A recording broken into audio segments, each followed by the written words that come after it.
hukum kalian gimana? Iya, jadi kalau Alkitab itu kan bukan seperti kitab-kitab lain. Antara Ya satu, beda lah.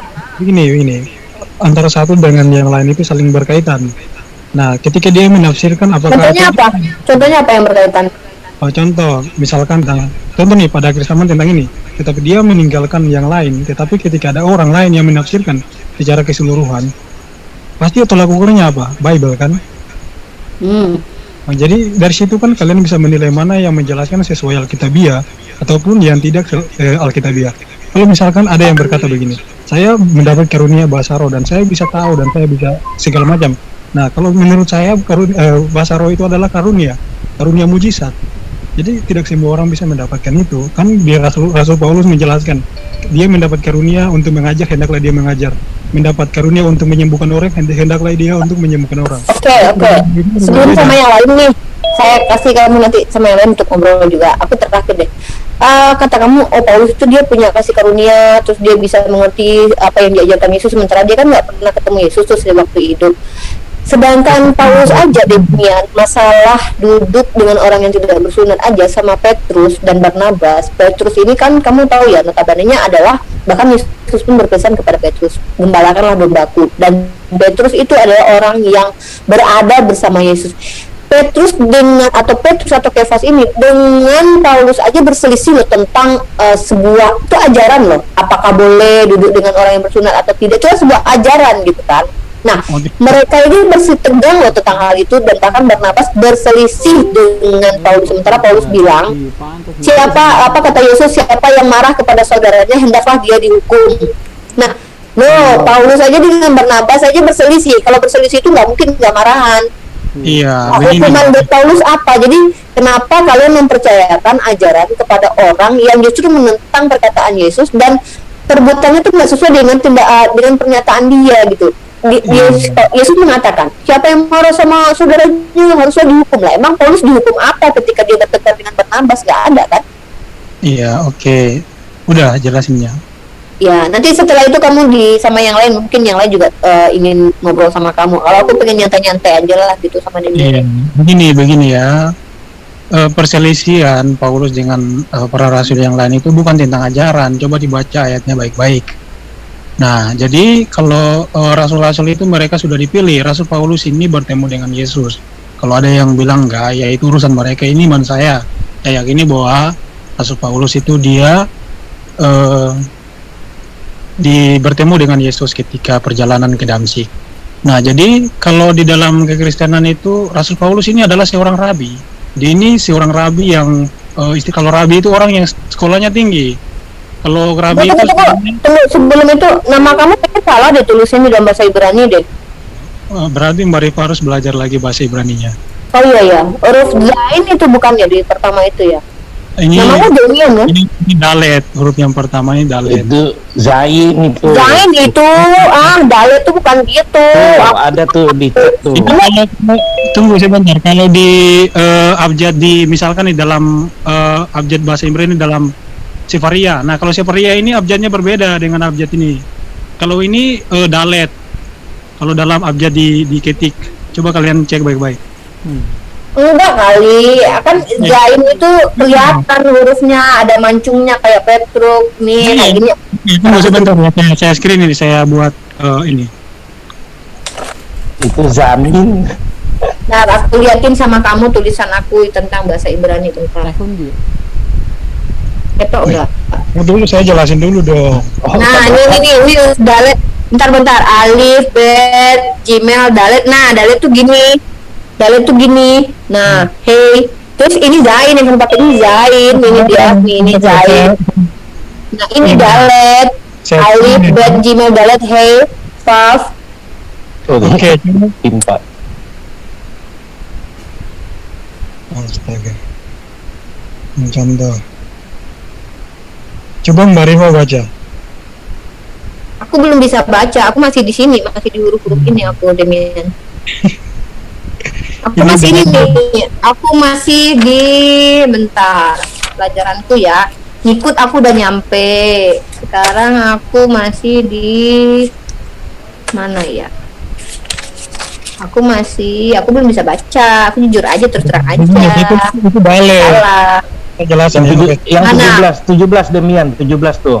Oke, 17.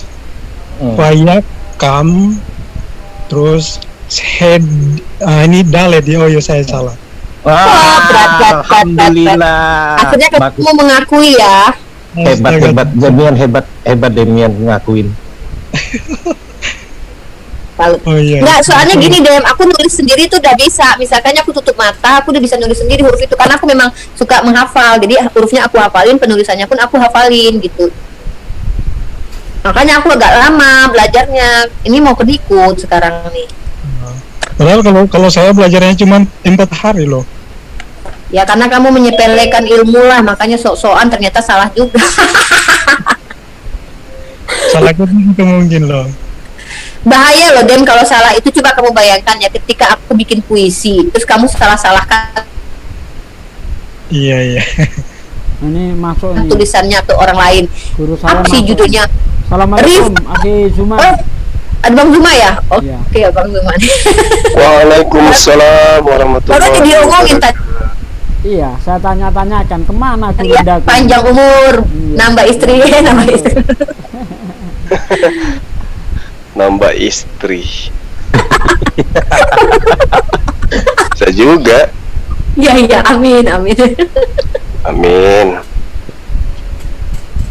Ini Bang, si Demian, ada Demian pengen Oh, ngobrol. masih hidup. Makanya saya tadi juga kaget, kirain udah keribaan Yesus katanya kan. Pertanyaannya kok sama, tadi Uniriva pertanyaannya seperti itu. Loh, masih hidup. Ini Aki Joy nanyanya gitu juga, ada apa dengan kamu Demian? Pikiran jahat semua ini loh. Hah? Pikirannya jahat semua. Loh, Enggak, kamu tuh biasanya masuk sini, tiba-tiba kok nggak jarang masuk. Kami pikir jangan-jangan kamu udah menemui Yesus, jadi malaikat Oh, gitu. kok bisa jadi kok bilangnya kita berpikir jahat? Bukannya Kristen begitu mati langsung surga? Oh, iya bener ya. Harusnya berpikir baik berartinya kita ini. Berharap Iya. Adinda Demian sudah di surga, itu maksudnya. Ya, cepet mati aja Dem, masuk surga soalnya. Jangan-jangan ragu ini, jangan-jangan ragu. Kalau dalam kekristenan kan bunuh diri itu dosa. Jadi Kok bunuh diri pula? melayani. Kalau misalkan mati bunuh diri itu namanya bodoh. Bukan, minta cepet mati kan gak apa-apa Dem. Kamu Itu gimana itu Yesus? Kenapa datang bunuh diri? Kalau Yesus itu beda lagi. Yesus itu kan sudah beda? dinyatakan Itu bunuh diri namanya. dan Katanya bunuh diri itu Bunuh diri nggak juga. bagus. Tetapi memang karena manusia, kalau misalkan manusia nggak ada yang nggak berdosa, pasti dia nggak akan datang tebus dosa. Seharusnya berterima kasih.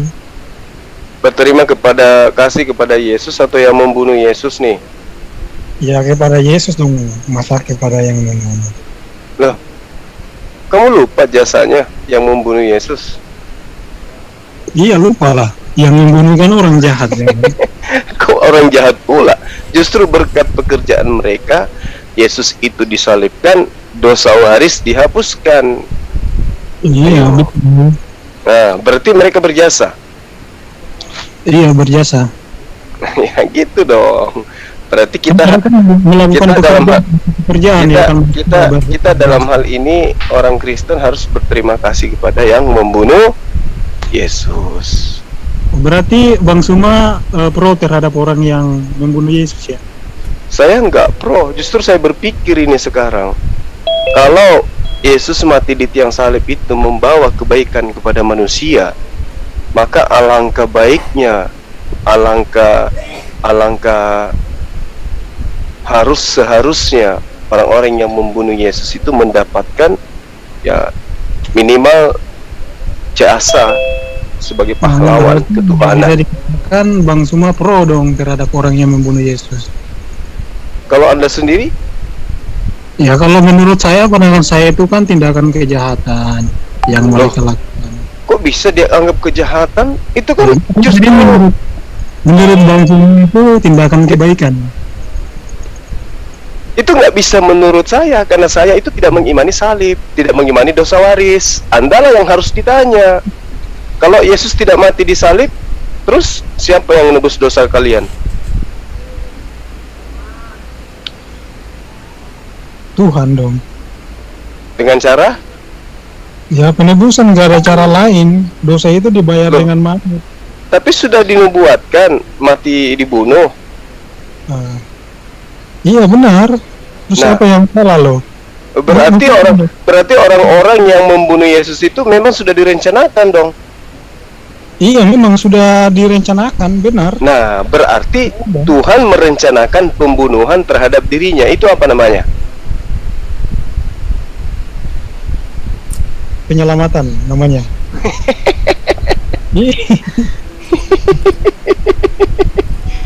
Tuhan merencanakan pembunuhan terhadap dirinya, itu apa namanya? Kamu merencanakan pembunuhan untuk dirimu, itu apa namanya? Oh, kalau saya beda. Kalau Beda pula. Misalkan Beda begini, pula. iya beda dong. Kalau misalkan nih sahabat saya mau mendapat celaka dan saya menolong dia, saya salah nggak? Nggak salah, saya berjasa, saya punya hati yang baik. Niat. Kamu menolong orang lain dengan cara membunuh dirimu, itu baik. Itu pun Tuhan, tidak ada cara lain untuk dia dapat menyelamatkan manusia. Makanya Ya, dia datang untuk Saya tanya, kamu menyelamatkan orang dengan cara kamu bunuh dirimu, itu baik menurutmu? Iya baik. Kalau tidak ada kasih yang lebih besar daripada kasih seorang sahabat yang rela memberikan nyawanya untuk sahabat-sahabatnya. Berarti yang dikatakan bunuh diri itu nggak apa-apa? Kalau untuk kebaikan kenapa tidak? Bukankah kalian diajarkan untuk demi kebaikan? Oh, jadi boleh bunuh diri yang penting demi kebaikan gitu. Ya kalau konteksnya kebaikan misalkan untuk menyelamatkan untuk ini ya pasti baik dong. Kira-kira kalau Bang Suma melihat teman Bang Suma mau dapat celaka dan Bang Suma lihat aja gitu nggak mau menyelamatkan. Oh, ini lain ceritanya. Ini tindakan penyelamatan. Misalkan iya, saya ngerti. Sekarang gini, ada teman saya yang terancam nyawanya. Harus saya selamatkan. Dan apakah hanya satu-satunya jalan saya harus bunuh diri supaya bisa teman saya selamat? Apakah nggak ada cara lain? Iya, kalau misalkan nggak ada cara lain selain dari mati, kira-kira bagaimana Bang Suma? Nah, itu dia. Harus cari yang lain. Nah, bagaimana dengan Tuhan pencipta alam semesta? Misalkan contoh aja nih, kalau nggak ada cara lain, hanya satu-satunya cara. Dan satu-satunya cara itu yaitu mati. Kira-kira bagaimana? Ya, harus dilihat dulu konteksnya. Dilihat konteksnya dulu. Ya, kalau konteks di dalam penyelamat. Kalau konteksnya bunuh diri, saya nggak mau. Iya, oke. Itu namanya bodoh. Iya, oke. Berarti kalau misalkan nggak ada, misalkan nggak ada cara lain untuk bisa menyelamatkan, berarti nggak usah dong menyelamatkan dengan cara yang satu itu. Kalau manusia tidak punya cara lain, manusia tidak punya cara lain untuk menyelamatkan, itu manusia. Tapi kalau ada Tuhan yang tidak bisa menyelamatkan manusia selain dengan cara bunuh diri, itu bukan Tuhan. Ya, itu hantu itu. Ya, oke. Jadi kalau misalkan nih tidak ada cara lain untuk kita menyelamatkan teman saya selain daripada mati, dan kita tidak melakukan itu, berarti kita tidak mempunyai kasih kepada sesama kita, ya kan? Nah, sama seperti Tuhan, tidak ada jalan lain. Oh, jadi Tuhan tidak punya jalan lain menyelamatkan kecuali bunuh diri. Dia telah berjanji kepada manusia. Manusia itu dia bebas. Di mana dia punya janji? Ada Kejadian 3 bahwa kalau kamu makan buah ini kamu akan mati. Terus apa hubungannya dengan bunuh diri? Bahwa dia akan membuat permusuhan. Siapa yang bikin aturan seperti itu, bahwa dia harus seperti itu, bahwa dia harus datang dengan bunuh diri? Cuma tadi kan sudah saya tunjukin dalil 3. Kejadian 1, 2, 3 itu sudah menjelaskannya. Kejadian 1 berapa? Oke, Kejadian 3 itu ada juga, itu silakan dicek aja. Jadi Kejadian 3 ayat berapa? Oke, gini, jadi konsep ini jangan berasumsi dulu. Kejadian 3 ayat berapa? Saya nggak berasumsi. Kalau misalkan kamu kan mengatakan bahwa Tuhan itu tidak berkuasa menyelamatkan kecuali dengan cara bunuh diri. Tuhan itu berkuasa. Siapa yang bilang Tuhan itu tidak berkuasa? Tadi kamu katakan kalau tidak ada cara lain selain bunuh diri. Tidak ada cara lain, tidak mungkin. Terus apakah Tuhan itu tidak punya cara lain untuk menyelamatkan selain bunuh diri? Karena dia telah berjanji kepada manusia bahwa. Di mana janjinya? Bahwa saya akan bunuh diri. Di mana? Ayat 3, jika kamu makan kamu akan mati, itu adalah janji. Apa itu? Apa janjinya? Loh. Apa janjinya bahwa kamu ketika makan buah ilmu pengetahuan kamu akan mati hari itu juga? Kenapa bukan Tuhan yang mati tapi Ini kamu kan? pengertian mati di dalam kekristenan itu ada luas banget loh. Maksudnya gini, dari tadi kan kita menjelaskan soal penebusan, kira-kira masuk akal nggak? Makanya saya Enggak masuk akal Tuhan menebus dosa dengan cara bunuh diri. Itu ajaran pagan itu. Ajaran pagan itu ada Tuhannya bunuh diri untuk menyelamatkan manusia. Memang Tuhan yang suci menyelamatkan kita daripada orang Yahudi dan Nasrani yang berdosa untuk menyelamatkan dosa Anda. Coba bayangkan orang berdosa menanggung dosa orang berdosa. Ini tidak masuk logika loh. Kalau kamu di mana itu dikatakan orang berdosa? Korban penebusan itu korban yang tidak bercacat menurut ajaran Yahudi. Oke, saya tunjukkan dalilnya ini di hadis Sahih Muslim. Yahudi dan Nasrani menanggung dosa Muslim. Iya. Jadi tidak masuk akal lagi orang berdosa menanggung dosa orang berdosa. Amsal, di dalam Amsal juga begitu, orang fasik menjadi penebus orang baik. Ini tidak masuk akal. Yang namanya penebusan itu harus dengan tidak bercacat. Ini orang-orang Nasrani dan Yahudi ini orang-orang berdosa loh. Lah iya. Iya, artinya kan nggak masuk akal. Hadis Sahih Muslim 4971, coba dibuka dibaca. Di hari kiamat kelak, sekelompok dari kaum muslimin akan datang membawa dosa mereka sebesar gunung. Lalu Allah mengampuni dosa-dosanya, kemudian dibebankannya kepada orang-orang Yahudi dan Nasrani. Sungguh luar biasa. Ini seperti kebencian kalau saya nilai. Jadi kalau korban penebus salah dalam Kristen itu paling masuk akal. Seperti itu.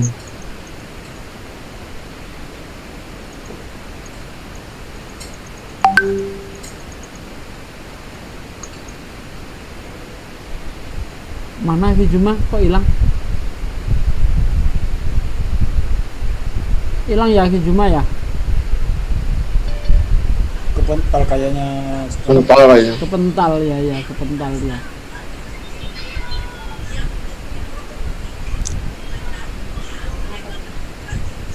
Oh masih ada Hafiz Juma? Tes. Oh tidak connect apanya audionya. Jaringan mungkin.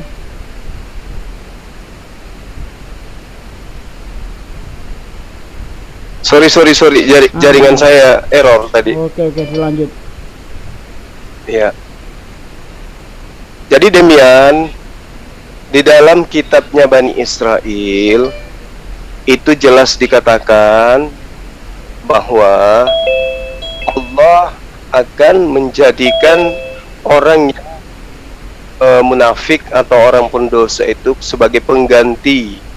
Ya, berkhianat itu sebagai pengganti. Amsal 21 ayat 18 akhir. Iya, dan kita bisa nggak jelasin Amsal itu kita apa dan konteks yang dikutip itu tentang apa? Ya, coba aja siapa yang bisa tampilkan ayatnya di sini? Iya, maksudnya jelasin dong konteks ayatnya itu berbicara tentang konteksnya apa? Itu pengkhianat itulah yang akan menggantikan orang yang benar. Ngawur ini, tahu nggak Amsal itu kitab apa? Oh, kamu ngajarin saya maksudnya? Bukan ngajarin, tapi coba bedakan antara Torah, Ketuvim, dan Nevi'im, biar pintar gitu. Apa hubungannya? Ya, yang namanya Torah itu kitab hukum, tidak ada yang lebih. Ayat 18 ya. Bisa dilihat. Amsal itu kitab apa Bang Cuma? Amsal itu kitab apa? Orang fasik dipakai sebagai tebusan bagi orang benar, dan pengkhianat sebagai ganti orang jujur. Ah udah. Iya, itu bukan hukum. Tahu nggak hukum itu di Torah? Loh, bukan hukum di mana maksudnya? Itu jelas riwayatnya. Ini kitab apa Bang Suma? Kitab Amsal ini kitab apa? Ya kitab apa? Itu kitab hikmah bagi orang Israel, Bani Israel. Itu kitab nasihat-nasihat terhadap mereka. Iya, betul sekali kitab syair. Terus? Jadi terus apa masalahnya? Ada kitab syair, ada kitab nabi-nabi, dan kitab hukum. Terus apa masalahnya? Kenapa harus Yesus? Kenapa bukan pengkhianat yang menggantikan dia disalib? Jangan dipotong. Torah itu yang paling tinggi dari semuanya. Jangan ngajarin saya. Nenekmu belum lahir, saya sudah tamat belajar itu. Saya mungkin ngajarin. Nggak usah ngajarin saya. Ingat, Amsal itu bukan kitabmu, juga bukan kitabku. Jadi tidak ada yang perlu mengajar dan mengajar di sini. Iya. Ya. Maksudnya kan saya menjelaskan loh, masa kamu bertanya terus kamu mengeluarkan ayat saya nggak boleh. Nah, jalan. kamu memelintir dalil kitabnya orang loh. Ini itu nggak sudah tertulis jelas. Saya Itu menjelaskan. sudah tertulis jelas bahwa begini. pengkhianat itu menggantikan orang yang jujur. Ini ngeles. Pengkhianat, ngerti nggak pengkhianat? Iya tahu loh Mas Angga. Nah, sekarang siapa yang mengkhianati Yesus? Yeski 18 ayat 18 tuh. Ya begini. Tolong bedakan antara kitab syair dan kitab hukum. Kalau kita mau terus soal dengan surat-surat Paulus itu bisa nggak dibedakan? Absa mana kitabnya Bani Israel dengan suratnya Paulus yang mengajarkan tentang Yesus itu Tuhan? Saya paling malas kalau loncat-loncat kayak gini loh. Nah, Bukan giliran ketabok kamu loncat kemana-mana katanya. Ini bukan aduh. Sekarang Diskusi. Anda mengatakan Yesus itu bunuh diri untuk menghapus dosa, untuk menyelamatkan. Nah, Intinya Tuhan tidak mampu melakukan apa-apa selain daripada bunuh diri. Betul kan? daripada umatnya mati binasa di neraka kan, daripada dosa ditanggung oleh Yahudi dan Nasrani kan, mendingan Tuhan sendiri yang dapat menyelamatkan. Kalau baca Nah, Torah kan itu dalilnya sudah ada bahwa pengkhianat, pendosa menggantikan orang yang jujur kan gitu. Kitab hukum itu Torah. Di dalam Torah korban penebusan itu harus yang tidak bercacat. Itu bercacat nggak? Kitab Ada Torah nggak di dalam Torah itu? Ada tidak di dalam Torah itu? Saya tanya, kamu menjelaskan pasti membuahkan pertanyaan. Karena yang kamu jawabanmu itu arahnya hanya asumsi dan doktrin. Sekarang saya tanya samamu, kamu bawa kitabnya Bani Israel. Kamu ngerti tidak bahwa di dalam ajaran Bani Israel itu tidak ada penebusan dengan darah manusia? Ngerti nggak kamu? Oke, jangan loncat-loncat dulu. Saya buka dalilnya. Saya tanya, kamu ngerti tidak? Kamu bawa kitabnya Nabi Musa, kamu bawa kitabnya orang-orang Yahudi. Sekarang saya tanya, ada tidak kitabnya Nabi Musa, kitabnya orang Yahudi yang mengajarkan menebus dosa dengan darah manusia? Ada tidak? Ada. Yesaya 53. Yesaya 53 kayak mana itu anunya? Ayatnya yang mengatakan bahwa dosa ditebus dengan darah manusia. Ya ada Yesaya 53. Iya, yang mana ayatnya? Coba. Jangan gini loh, diskusi itu biarkan orang lain menjelaskan juga. Baca ayatnya ke-6. Kamu tidak menjelaskan. Kamu hanya mendoktrin. Ngerti? Nah, mana di situ dikatakan manusia dengan darah manusia mana? Menebus dosa dengan darah manusia. Coba, saya ingin lihat. Oke, coba dibacakan dulu. Ayat ke-4 sampai 5. Bacalah. Oke, yang pertama kan dia menderita kesengsara. Kalau sengsara itu kan pasti dilakukan itu, dihina dan segala macam. Nah, tetapi karena penderitaannya itu hanya untuk menanggung kejahatan kita, penyakit kita, dosa kita. Oke, mana dalilnya bahwa Allah mengajarkan menebus dosa dengan darah manusia? Kamu mau ngeles? Mana di situ? Apa yang kamu tunjukkan ini? Apa itu? Ya akan dibaca aja dari tadi. Ya ini orang yang menderita, yang saya minta dalilnya dosa itu ditebus dengan darah manusia. Ya, dari tadi kamu punya poin, nggak tahu. Coba dibaca sampai ayat 10 itu, Demian. Dibaca sampai ayat 10. Ngambil kitabnya agama lain, dudukkan dengan konsep agamanya, kan gila. Bukan, ini konsep Kristenan ini kan berasal dari Yudaism. Siapa bilang? Siapa bilang? Yang kamu katakan orang Yahudi dengan mengambil Yesaya 53 penebusan dengan darah manusia di dalam kehidupan keberagamaan orang Yahudi, upacara apa namanya?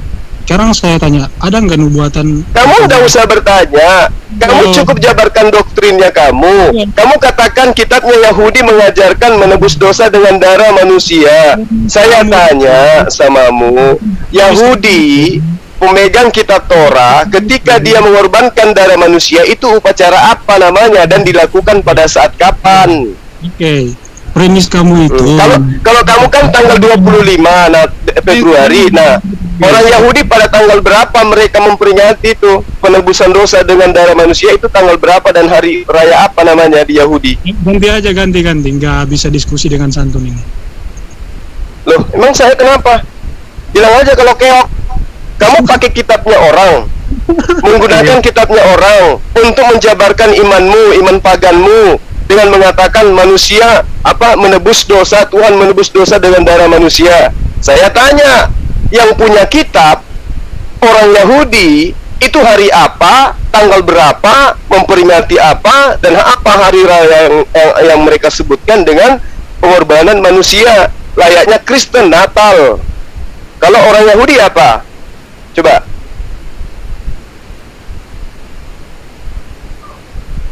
Keok kan? Nah, makanya aku bilang jangan pandai-pandaian ambil kitabnya agama lain untuk mengajarkan agama pagan. Gak bagus kamu ditertawakan yang punya kitab. Apalagi kitabmu hanya datang dari Lembaga Alkitab Indonesia. Saking takutnya sampai Gitu saya loh. nggak memberikan waktu untuk ngomong. Ya sudah, kamu ngomong. Nah, saya kasih waktu 1 jam kamu ngomong untuk membuktikan bahwa Yahudi melakukan upacara seperti Kristen, melakukan pengorbanan darah layaknya Kristen. Silakan. Waktu dimulai dari sekarang. Silakan. Dari awal Anda tidak punya poin, selalu loncat dari topik, nggak tahu apa yang mau dibahas, hanya untuk menyerang pribadi, menjatuhkan orang. Itu sebenarnya Saya sedang membahas tentang Yesus yang kau katakan sebagai penebus dosa kamu. benar, tapi Kamu katakan bahwa manusia, Tuhan itu tidak bisa melakukan penebusan dosa selain bunuh diri. Itu kan yang kamu bilang tadi. iya, tapi saya mau menjelaskan pun dipotong-potong. Lah, kamu ngomong, saya ngomong. Habis kamu ya saya. Kalau ada sesuatu yang tidak benar, saya luruskan.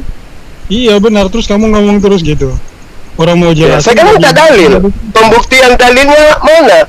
Ya dikasih dalil, malah ngeles, malah Lah, loncat ke itu dari kitabnya orang, agama orang yang tidak melakukan upacara seperti Kristen. Ngapain kamu gunakan? Sekarang saya tanya, ada nggak nubuatan Mesias dalam kitab Yahudi? Mesias itu berasal dari mana? Ada? Jelas ada. Gimana? Nah, terus apa Mesias itu menurut Yahudi? Tuhan. Iya, mesti jawab dulu, ada kan? Kalau ada berarti saya punya. Ada. Pak. Iya, ada. Nubuatan. Mesias jelas seperti di dalam Ulangan 18 ayat 18. Itu jelas. Ada memang. Ada orang yang tidak akan berpindah, ya. Kejayaan Yehuda sebelum yang berhak itu datang ada, nubuatannya ada. Mas Ya, terus? 47 ayat 19 sampai 20. Tuhan hanya memberitakan firman dan pengajarannya kepada Yakub dan Israel, bukan kepada bangsa lain. Itu sudah. Berarti itu, Kristen tidak termasuk dong. Itu Kristen kan berasal dari Yudaism, Yesus berasal dari Di mana? Coba kamu kamu yang paling prinsip dulu, Orang Yahudi menyembah Allah, orang Kristen menyembah Yesus. Coba Anda bagaimana caranya tuh? Sejak kapan orang Yahudi? Coba Anda luruskan itu dulu. Coba saya pingin tahu orang-orang Yahudi yang menyembah kepada Allah kok bisa nyebrang menjadi menyembah manusia. Itu di mana itu ceritanya? Satu dalil di dalam Torah, orang Yahudi menyembah Allah. Jadi yang disembah Allah, yang disembah Yahudi siapa? Elohim, bukan Allah. Oh, gitu toh. Iya, itu Elohim itu pun kalau dalam pandangan Yudaism ya bukan proper name. Jadi kalau misalkan Islam mengklaim bahwa nama Tuhannya itu terjemahan dari Alef Lam Lam He atau Alef Lamed dan He, berarti mereka menerjemahkan gelar dari Tuhan, bukan Jadi yang benar Yahudi itu menyembah Yesus. Jadi artinya kalian tidak mengenal nama Tuhan Yahudi. Karena saya tanya sama kamu. Bagaimana? Jadi Yahudi itu nyembahnya kepada Yesus gitu ya? Sekarang kamu jawab ini ya, saya kasih Yesaya 43. Tunggu saya kasih ayat 43 ayat 10. Tunggu sebentar. Udah kebaca itu. Ayat 10. Kan mengklaim bahwa Tuhan kalian itu sama seperti Tuhan Yahudi. Coba bukan kami yang mengklaim, bukan, ngapain? Buktikan, coba buktikan. Kami nggak pernah mengklaim. Oke. Tuhan kami Allah. Udah selesai. Nama Tuhan, tunggu sebentar. Tuhan kalian itu namanya siapa? Kalau misalkan dia terjemahan dari Elohim, berarti kalian tidak mengenal nama Tuhan Yahudi. Karena Tuhan Yahudi, Kitab kami bukan Elohim kitab itu, terjemahan. Tuhan kami Allah. Itu sudah final. Lihat di sini, lihat di Gaya, Elohim itu bukan proper name. Ini adalah proper name. Ya itu urusannya. Ini apa? Yang kami sembah adalah esensi yang mengutus Abraham, Ishak, dan Yakub. Jadi clear, Islam itu tidak mengenal Tuhannya Yahudi. Jadi nggak usah Ya sama-samakan. terserah. Loh, Gak ada yang kenapa? samakan kok. Tadi yang menyamakan kok. Nah, benar. Nah, terus Itu kalau poin, bukan nggak usah sembahan sama-sama. kami adalah sembahannya para nabi, terus Kristen nyembah siapa? Ya nyembah penyelamat sang Mesias. Hai. Baca ini, coba baca ini. Aduh. Ini Kasihan sekali lah Kristen ini. Anoki Adonai N Yesus. Yivaleadai Musia. Musia ini artinya apa? Terus Nah, kamu apa baca artinya? Musia ini artinya juru selamat, ya kan? Nah, sekarang kita terus? buka. Yesus itu siapa? Yesus itu adalah sang Mesias. Artinya kalau Yesus itu sang Mesias, artinya Yesus itu adalah Yod-Heh-Vah-He yang menyelamatkan. Gitu Ya ya. kan? Vaksin juga juru selamat. Vaksin makanya- COVID itu juga juru selamat. Makanya ada Berarti ayat yang menemukan vaksin itu adalah Tuhan juga gitu. Karena dia adalah makanya juru ada ayat selamat. begini. Berbagailah orang yang berseru dengan nama Tuhan karena mereka akan diselamatkan. Kalau Islam kan nggak kenal Terus nama yang Tuhan. diusir oleh Yesus siapa nanti? Iya, jadi Islam itu nggak kenal. Yang diusir oleh Yesus nantinya siapa? Yang menyeru dengan nama Yesus dengan panggilan Tuhan. Itu konteksnya siapa apa? tuh? Coba buka konteksnya apa loh? Lonjat-lonjat. Siapa aja? Ya terserah, emang siapa yang menyeru Yesus sebagai Tuhan? Iya, konteksnya ini kan tentang nabi-nabi palsu, orang Kristen yang disesatkan oleh nabi palsu pada akhir zaman. Nah, ini kan Zaman sebenarnya pula. iya benar. Akhir zaman pula. Yesus itu memanggil 1 sampai seterusnya, 2 Petrus 2 ayat 1 sampai seterusnya. Seperti terdahulu telah muncul nabi-nabi palsu, demikian juga akan muncul guru-guru palsu. Itu sudah jelas.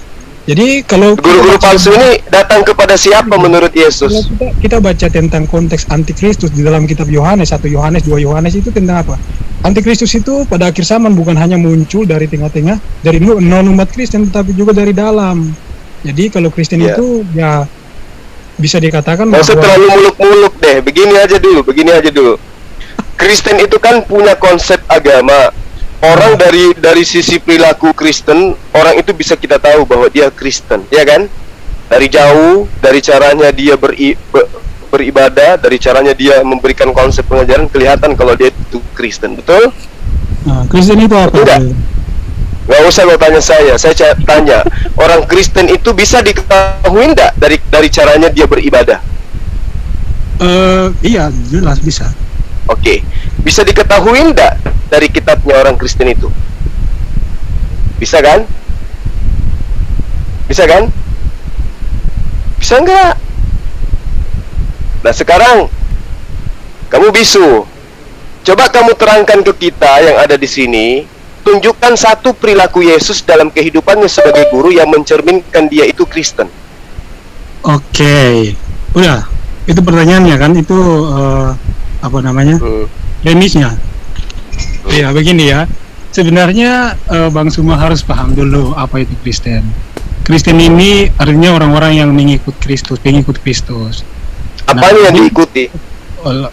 Kalian mengaku pengikut Yesus. Apanya Yesus yang kalian ikuti? Ya pengajarannya, teladannya. Yang mana itu? Yang mana? Iya. Coba. Saya ingin sungguh. tahu. Pengajaran Jangan Yesus yang dipotong, kamu Bang. ikuti itu yang mana? Iya, jangan dipotong, makanya masa orang mau jelasin dipotong. Jadi kalau Kristen itu artinya pengikut Kristus, artinya apa yang dilakukan oleh Kristus diikuti oleh umat Kristen, karena Kristen itu adalah pengikut Kristus. Jadi kalau dikatakan bahwa apakah Yesus mengajarkan Kristen, loh ini kan sudah terbalik ya kan? Nah jadi Sekarang coba kamu terangkan aja dulu. Kamu katakan Kristen itu pengikut Yesus. Ya, Apa yang dilakukan Yesus itu yang dilakukan Kristen. Nah jangan- coba Kristen kita balik. Kristen Mau- menyembah Yesus. Apakah Yesus pernah menyembah Yesus? Iya, tunggu dulu, jangan dipotong dulu dong. Orang belum selesai jelasin ini. Gak penting penjelasanmu soalnya. Gak rasional. Tidak sesuai dengan fakta. Kamu katakan Kristen itu adalah pengikut Yesus. Apa yang dilakukan oleh Yesus itu yang dilakukan oleh Kristen. Mana buktinya? Iya. Yesus taat kepada hukum Taurat. Kristen? Terus poinnya apa? Poinnya apa? Poinnya yang antikristus itu adalah Kristen.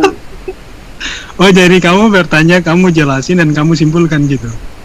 Oh, itu fakta. Makanya saya tanya samamu, apa yang dilakukan oleh Yesus yang memperlihatkan dirinya itu adalah Kristen, seperti yang dicontohkan oleh Kristen. Iya, saya mau jelasin tapi tadi dipotong loh. Oh, enggak, kamu enggak menjelaskan, kamu hanya membual. Loh. Orang belum jelas. Jauh dari fakta. Kamu katakan Kristen itu adalah pengikut Yesus. Apa yang dilakukan Yesus itu yang dilakukan oleh Kristen. Sekarang kamu makan babi. Yesus makan babi enggak? Oke, sekarang Bang Suma tunjukin satu dalil di dalam Alkitab. Yesus berkata jangan memakan babi. Lah itu, jangan kamu nyangka, jangan kamu menyangka aku datang untuk meniadakan hukum Taurat. Barang siapa yang meniadakan, meskipun yang paling terkecil. Coba. Terus lanjutnya gimana? Tapi dia katakan, lanjutnya gimana? Tapi aku datang untuk menggenapi. Coba. Terus selanjutnya dia menjelaskan apa? Yang menghilangkan tempatnya di neraka, yang melakukan tempatnya. Iya, benar sekali. Makanya di dalam surat terus menghalalkan unta dan kelinci itu kan membatalkan hukum Taurat. Nah, tunggu dulu. Kata Yesus, hukum yang dibawa itu diperuntukkan untuk Bani Israel.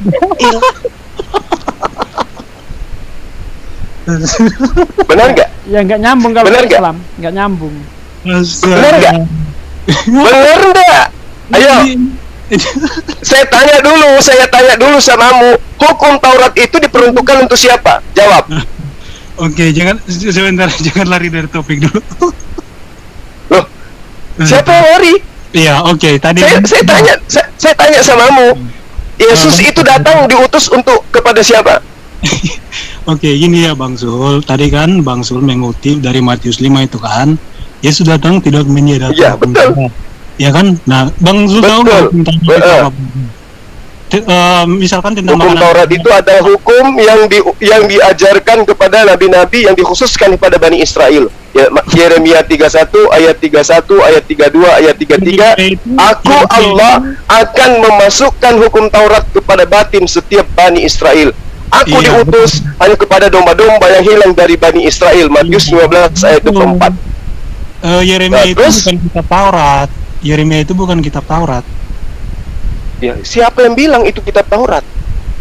Iya, maksudnya kan saya mau menjelaskan. Jadi hukum Taurat apa yang kamu ingin jelaskan? Ya, jelaskan aja dulu. Jangan dipotong. Bahwa Yesus itu bagi Bani Israel membatalkan hukum Taurat. Mana dalilnya?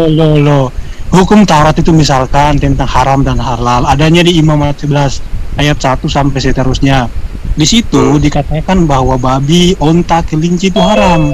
Nggak boleh nggak boleh dimakan. Nah, sekarang pertanyaan saya begini, kenapa Isa di dalam Quran menghalalkan onta dan kelinci? Di mana Isa menghalalkan onta dan kelinci di Al-Quran? Ada dalam Quran loh. Mana? Tunjukkan. Layaknya saya ketika saya berbicara dengan kitabmu, saya tunjuk dalilnya. Oke, saya tunjuk dalilnya. Silakan. Isa halal kan onta dan kelinci. Jadi yang paling nama. Saya pernah baca.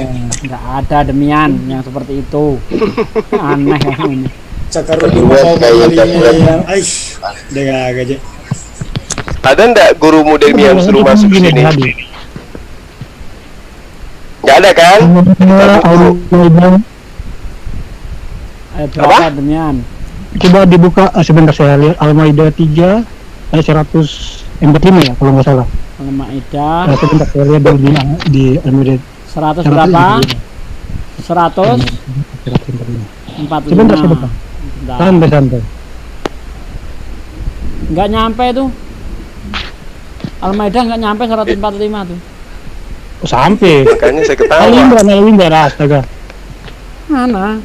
Dan setiap yang bernyawa tidak akan mati kecuali dengan semangat sesuai untuk Nggak sampai 145 Damian Al-Maidah. bukan ini. Oh bukan, oke. Mana? Yang mananya? Oh, di mana ayatnya ini? Nabi Isa menghalalkan babi katanya. Menghalalkan unta. Bukan babi, onta dan kelinci. Nggak ada dalam. Jangan Pak, coba. Di mana? Seperti itu. Kamu disaksikan banyak orang. Kenapa di dalam Islam onta dan kelinci halal? Nah, itu syariat untuk umat Islam, bukan syariat untuk Yahudi. Islam ya Islam, Yahudi. Iya. Ya kamu itu yang lucu itu Kristen dari mana datangnya? Iya, oke. Sebenarnya Kristen kan ini siapa? sebenarnya kan tadi kan Anda mengutip dari Matius 5 tentang bukan diniadakan, ya kan? Di situ kan sudah ada penjelasannya tentang penggenapan. Kenapa nggak dibaca sampai selesai? Kan udah sering Apa? kali Coba kamu bacakan penerapannya kayak mana? Ya, oke, saya screen ya. Jadi sebenarnya udah jelasin Hubungan dengan salib itu. Iya, sudah saya Padahal jelasin nggak ada hubungannya dengan salib itu. Larinya pasti ke ajaran Yunani nih. Iya. Bukan, ada ajaran Yunani nggak ada yang mengajarkan tentang hukum. Larinya Siapa ke salib, bilang? gitu loh. Iya, oke, baca ya, bro. Apa Yesus dan hukum. Silakan. Nah, ini penggenapannya ini. Misalkan nih di dalam Taurat, di dalam kamu telah mendengar yang difirmankan nenek moyang kita. Ini kan sudah ada penjelasannya semuanya. Makanya di Matius 5 ini dibaca sampai Ini selesai. ucapan Yesus kepada siapa dulu? Tunggu. Kamu harus dudukkan konteksnya. Ini ucapan Yesus kepada siapa dulu? Pada Kristen Kepada atau kepada orang- Bani Israel murid-muridnya? Ya kepada orang-orang Saya yang tanya. Iya, benar. Oke, berarti tidak ada hubungannya dengan orang Indonesia ya, orang-orang Yahudi. Oke, terus apa lagi? Tapi nggak ada pada zaman itu, mereka nggak ada situ. Kalau orang Romawi memang ada karena Romawi menguasai situ. Nah, terus Nah, jadi- mana ajarannya Yesus yang mengatakan untuk Kristen? Oke, tunggu, jangan dipotong dulu. Nah, ini jadi jelas ini penggenapannya. Nggak usah, saya sebenarnya udah malas untuk menjelaskan hal ini. Ini Ya, juga karena kamu tidak menjelaskan apa yang kamu jelaskan di sini. Apa yang ingin kamu jelaskan? misalkan di dalam Keluaran 20 ayat 14 kitab Taurat, jangan Lari lagi ke kitabnya Tapi orang. di dalam perjanjian baru menggenapi hal itu. Tunggu, jangan dipotong. Nah, begitupun yang lain, semuanya digenapi. Apa yang digenapi? Jadi ketika jangan berzina terus digenapi terus boleh berzina gitu. Oh bukan, itu pemikiran sesatmu. Nah, terus Nah, terus digenapi apa? jangan makan babi, ketika digenapi boleh makan babi. Nah. Terus jangan berzina berarti digenapi Jadi boleh boleh berzina berzina. gitu. Ya, kalau Apa? haram dan halal kan di situ kan konteksnya jelas tentang haram dan halal. Yang berzina Nah. itu kan jasmani, sementara Kristen itu nanti tidak ada lagi jasmani, hanya rohani. Iya Benar benar. enggak? Terus Ajarannya tentang terus untuk apa lagi pelarangan berzina? Tapi kita juga mempunyai kehidupan secara manusiawi. Kan begini Demian, Kat- kalau menurut katanya Paulus, Kristen bentar- tidak diikat lagi bentar lagi aturan-aturan cuma. jasmani. Bentar lagi cuma. Kan begini menurut Paulus itu disalibnya Yesus itu untuk melenyapkan hukum Taurat dan segala ketetapannya. Berarti Oke. ketika di hukum Taurat itu dilarang berzina, setelah dilenyapkan Ya, boleh saya- berzina gitu. Iya, sebentar Oh ya saya. ya, udah. Lawannya nggak seimbang soalnya. Lu gimana ya? Memang tidak. Kamu cocoknya lawan kucing saya berdialog. Jadi yang digenapi pilih-pilih gitu. Gimana sih? Padahal hukum Taurat sudah dilenyapkan dengan segala ketetapannya. Berarti kan semuanya udah hilang, batal. Dilarang membunuh di hukum Taurat, berarti setelah hukum Taurat digenapi boleh membunuh gitu. Jangan ada ilah lain, berarti setelah genapi pantas nyembah ilah berupa manusia gitu. Jadi kalau Jawab lagi. ambigu kalau begitu Demian, ini boleh ini enggak, ini masih berjalan ini enggak, itu namanya ambigu kalau gitu. Jadi yang digenapi Sunat itu yang perjanjian mengajarkan. kekal dihapus menjadi sunat rohani. Berpuluhan masih ada Masih sampai ada. hari ini di gereja. Pilih-pilih dia. Mana Demian ini tadi? Kabur kayaknya Demian. Kok kabur Demian? Aduh. Kabur. Makanya saya Terlalu kaget berat loh, soalnya. kok kenapa mic-nya ditutup gitu. Saya coba mau buka, nggak mau dia buka, ternyata kabur. Nah itu salah kaprah. Yesus berbicara tentang hukum Taurat itu betapa penting kalau kita lihat di dalam Matius 5 ayat 17 sampai ayat 20 itu Yesus itu berbicara betapa pentingnya hukum Taurat. Bahkan lebih mudah hilang langit dan bumi, lebih mudah kiamat daripada hilangnya satu titik dari hukum Taurat. Nah sama Kristen dipelintir, dengan matinya Yesus hilang semuanya. Gimana itu? Tapi perpuluhan masih ada. Perbulan masih jalan. Marilah kita beroleng-oleng. Assalamualaikum warahmatullahi wabarakatuh. Waalaikumsalam warahmatullahi wabarakatuh. Kayaknya ada guru kita satu lagi nih. Guru saya baru datang. Assalamualaikum guruku yang mulia Heri Hidayat. Waalaikumsalam. Lama kali itu pintu baru dibuka, dingin kali di luar ini. Maklum masih ada pembersihan tadi, disapu-sapu dulu, dipel baru.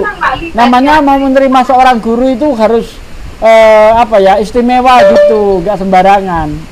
Oh, begitu bulanya. Iyalah. Iya. Jadi lanjutlah dulu itu, aku mau nyimak saja lah dulu.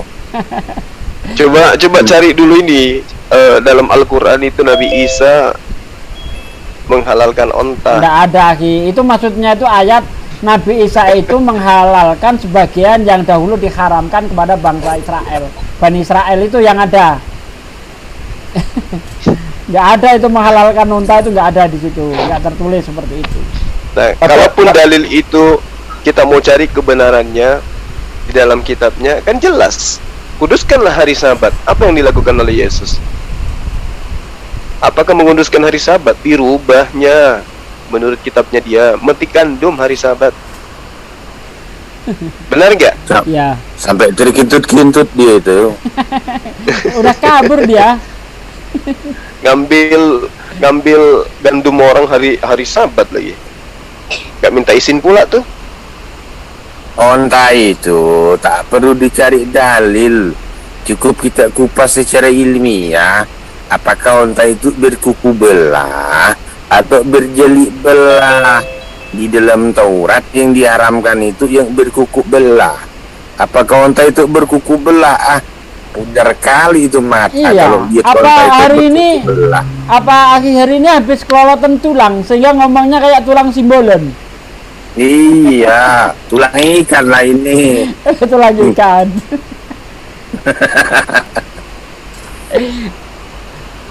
Mana tadi itu? Aku lihat di YouTube tadi ada domba tadi.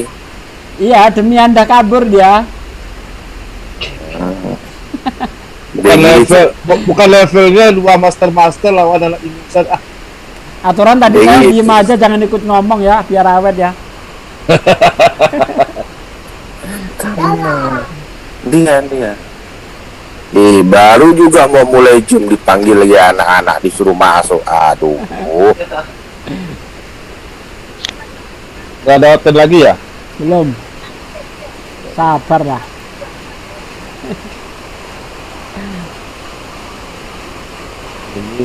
Wah, ini penontonnya lagi seru ya, malah kabur.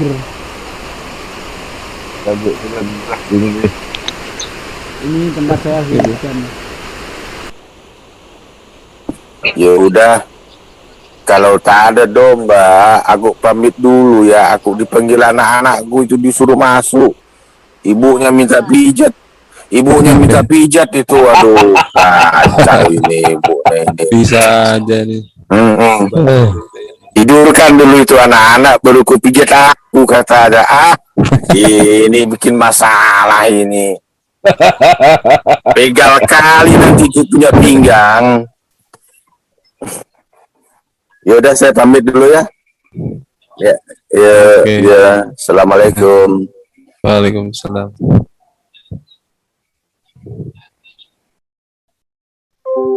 Ini saya nonton di YouTube-nya Ustadz Sugi ini.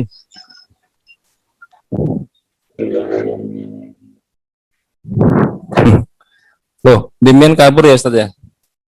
Oh. Walah. Oke.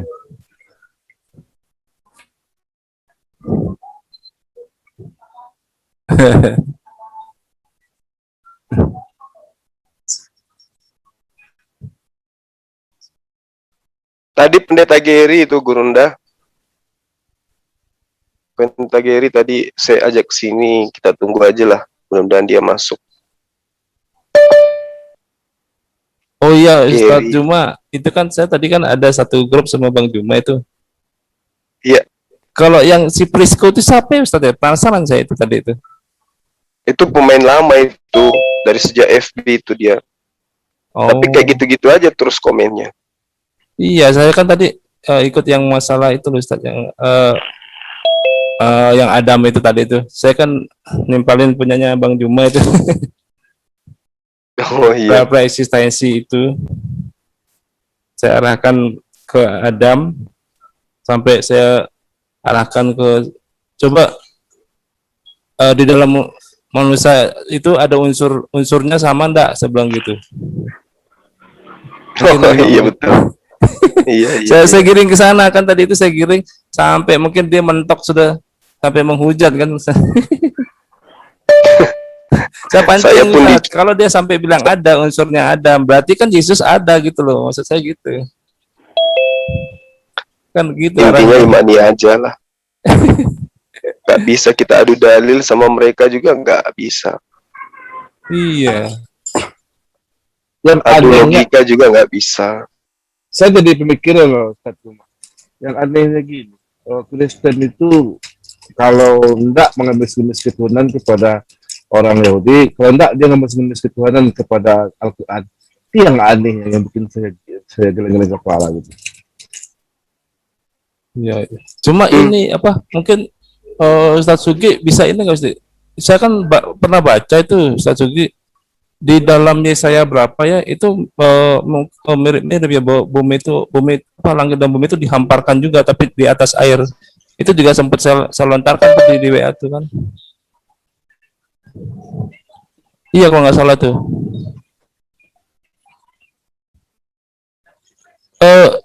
Gimana ya? Dihamparkan juga itu Ustaz. Langit dan bumi dihamparkan terus tapi ada kelanjutannya sih. Ada permintaan ini di live chat ini kalau bisa si Charlie yang masukkan ke sini.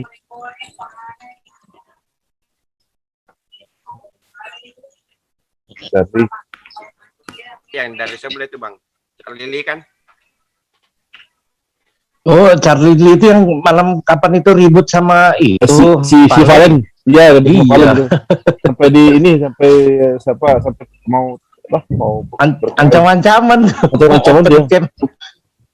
Aduh. Tapi kencang juga tuh kayaknya tuh.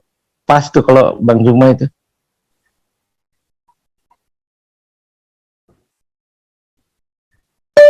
Bukan dia bisa emosi gitu loh, mau marah. Dengar kamu, tahu kamu. Keset. Siapa?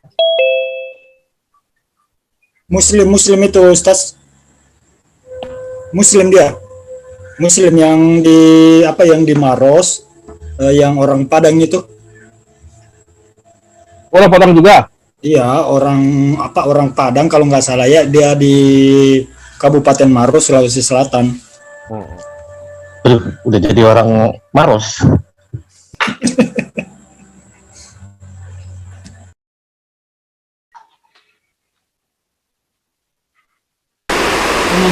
Live. Oke, saudaraku sekalian yang ada di live komen, streaming kali ini akan saya tutup dulu. Nanti kalau ada pembahasan yang menarik kita live lagi.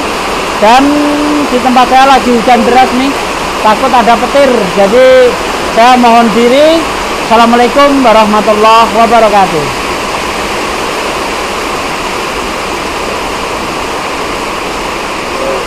Assalamualaikum warahmatullahi wabarakatuh.